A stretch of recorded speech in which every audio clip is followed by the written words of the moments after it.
Welcome back to our channel. Today, we're exploring a critical topic: social engineering and its tactics for gaining information from anyone. Understanding dark psychology and social engineering is crucial because these methods wield significant influence and can impact our lives without our awareness. In this video, we'll dissect what social engineering entails, why it poses significant risks, the techniques used to extract information, and most importantly, strategies to safeguard yourself from these manipulative tactics. So let's get started. Before we jump into specific social engineering tactics, it's essential to grasp the underlying psychological principles that make these manipulative methods so potent.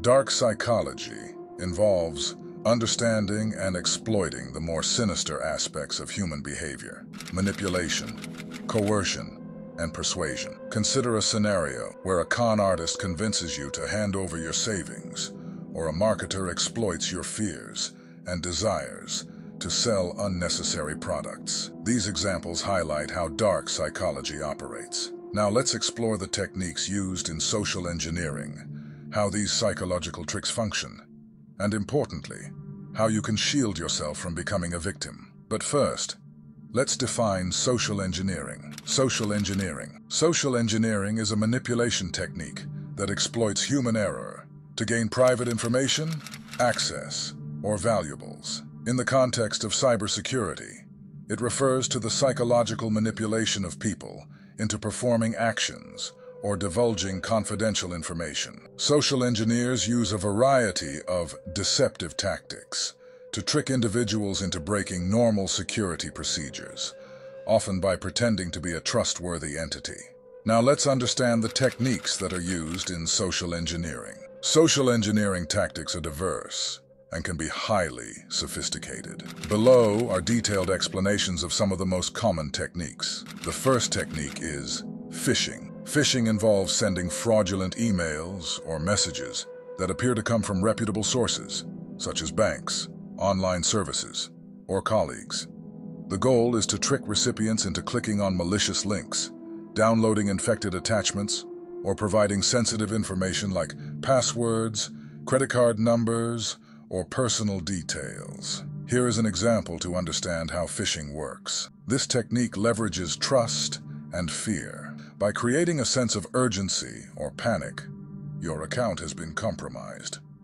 Attackers manipulate victims into acting impulsively and without skepticism, revealing personal information or credentials. Second, pretexting. Pretexting is the act of creating a fabricated scenario or pretext to engage a target and extract information. This often involves a scammer impersonating someone with authority or a legitimate need to access certain information. This relies heavily on the principle of authority and plausibility. The attacker presents a believable story that fits the victim's expectations, building trust and exploiting the natural tendency to comply with authority figures or credible scenarios.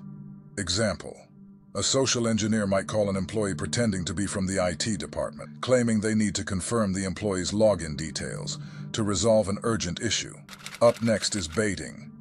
Baiting uses the promise of an item or good to entice victims into exposing their private information or infecting their systems with malware.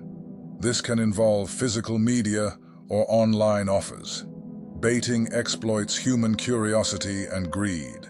The need of a free or valuable item creates a powerful temptation, making individuals more likely to overlook potential risks and engage in reckless behavior. Example: leaving a USB drive labeled confidential in a public place, hoping someone will pick it up and insert it into their computer, thus installing malware. Next is tailgating. Tailgating involves gaining access to a restricted area by following closely behind someone who has legitimate access. This relies on the politeness or distraction of the authorized person. This technique exploits social norms and politeness. People are often hesitant to confront strangers or question their intentions, which social engineers use to their advantage to gain unauthorized access. Here is an example. A social engineer waits outside a secure door and follows an employee inside as they use their access card, often engaging in small talk to appear less suspicious. One of the most commonly used technique by social engineers is vishing, or voice phishing. Vishing involves using phone calls to deceive individuals into giving up personal information. The attacker might pretend to be a representative from a bank, tech support, or a government agency. Vishing takes advantage of the personal nature of voice communication, where tone and urgency can be manipulated to create a sense of trust or fear, prompting victims to divulge sensitive information. Example: a scam call informing you of suspicious activity on your bank account and asking you to confirm your account details over the phone.